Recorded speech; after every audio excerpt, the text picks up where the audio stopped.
नमस्ते, स्वागत है आपको रोड NH57 में। अभी हम आपको बिहारीगंज रेलवे स्टेशन का तस्वीर वीडियो लेकर आए हैं। चैनल पर नए आए हैं तो चैनल को सब्सक्राइब और वीडियो को एक लाइक कीजिए।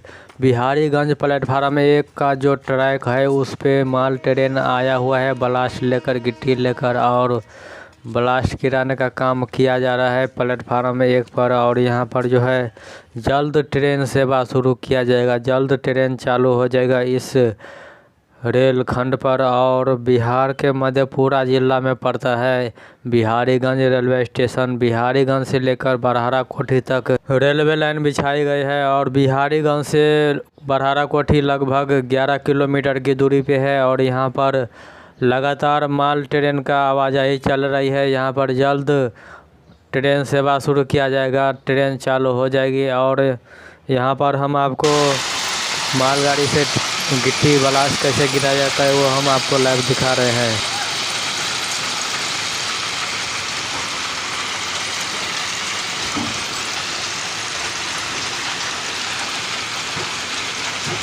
और आने वाले दिनों में हम यानी आपका दोस्त रोड NH57 किशनगंज से लेकर गोपालगंज तक, पटना से लेकर पूर्णिया तक, ट्रेन हो या बस हो, उनका यात्रा ट्रैवल करके इस चैनल पर वीडियो अपलोड करते रहेंगे, लाते रहेंगे। और इस चैनल को सब्सक्राइब